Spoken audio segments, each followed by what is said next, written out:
గుంటూరులో అర్ధరాత్రి ఉద్రిక్త వాతావరణం చోటు చేసుకుంది. ప్రారంభానికి సిద్ధమైన పశ్చిమ వైసీపీ కార్యాలయంపై గుర్తు తెలియని వ్యక్తులు దాడి చేశారు. ఈ దాడిలో ఆఫీస్ అద్దాలు పూర్తిగా ధ్వంసమయ్యాయి. ఇవాళ ఈ ఆఫీసును ఓపెన్ చేయాల్సి ఉండగా దాడి జరగడం చర్చనీయాంశంగా మారింది.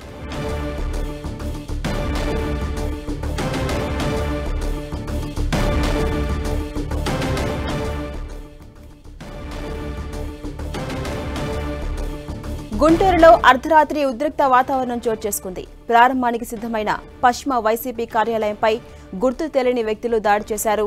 ఈ దాడిలో ఆఫీస్ అద్దాలు పూర్తిగా ధ్వంసమయ్యాయి. ఇవాళ ఈ ఆఫీసును ఓపెన్ చేయాల్సి ఉండగా దాడి జరగడం ఇప్పుడు చర్చనీయాంశంగా మారింది.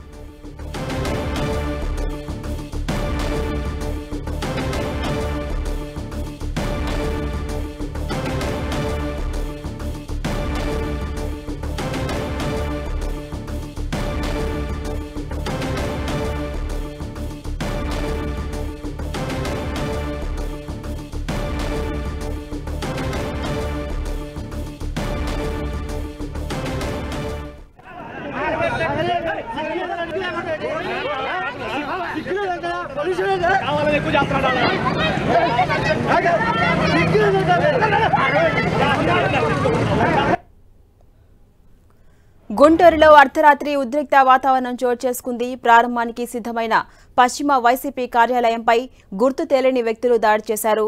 ఇక ఈ దాడిలో ఆఫీస్ అద్దాలు పూర్తిగా ధ్వంసమయ్యాయి. ఇవాళ ఈ ఆఫీసును ఓపెన్ చేయాల్సి ఉండగా దాడి జరగడం చర్చనీయాంశంగా మారింది.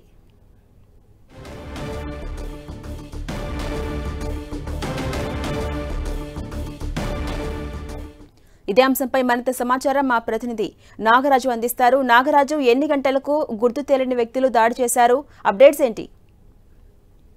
దాదాపుగా అర్ధరాత్రి సమయంలో నిన్న మంత్రి విడుదల రజని పశ్చిమ కార్యాలయం మీద కూడా కొంతమంది గుర్తులేని దుండగులు కూడా దాని మీద రాళ్లదాడి జరిపారు. అయితే అక్కడ ఉన్నటువంటి ప్రాంతంలో అటు ఎన్టీఆర్ విగ్రహం వద్ద రాత్రి వాడి పాలాభిషేకం కొంతమంది టీడీపీ కొంతమంది కార్యకర్తలు అక్కడ వారికి పాలాభిషేకం చేశారు. ఆ క్రమంలోనే అక్కడ దాని పక్కన ఉన్నటువంటి విడుదల రజని పశ్చిమ కార్యాలయం కొత్తగా ఈ రోజు కూడా అక్కడ దాన్ని స్టార్ట్ చేయబోతున్నారు. ఆ స్టార్ట్ చేసే కార్యాలయం మీద కూడా ఒకసారి కొంతమంది దుండగులు కూడా దాని మీద రాళ్లు విసిరడం జరిగింది. మొత్తంగా పక్షంగా అయితే మాత్రం అద్దాలు మొత్తం కూడా ధ్వంసడం జరిగింది. అయితే కొంతమంది ఆకతాయిలు కావాలని చెప్పని ఈ చర్యకు పాల్పడాలని చెప్పేసి కూడా పోలీసులు చెప్తున్నారు. అయితే ఇప్పటికే కొంతమందిని అటువైపు ఎదుర్కొన్నటువంటి హోటల్లో కానీ పక్కనటువంటి వాళ్ళని కానీ మొత్తం కొంతమందిని అదుపుసుకున్న లోపల ఇప్పటికే విచారణ చేపట్టారు. అయితే ఈ రోజు అంటే మంత్రి విడుదల రజని చివరిపేట నుంచి కూడా ఇక్కడికి గుంటూరు పశ్చిమ నుంచి వచ్చారు, ఇన్ఛార్జ్ గా వచ్చారు. దీనికైతే మధ్య పట్టుకొని ఈ రోజు కూడా ఆ కొత్తగా నూతన కార్యాలయం అయితే ఏర్పాటు చేసి ఈ రోజు కూడా ఓపెన్ చేయాల్సి ఉంది.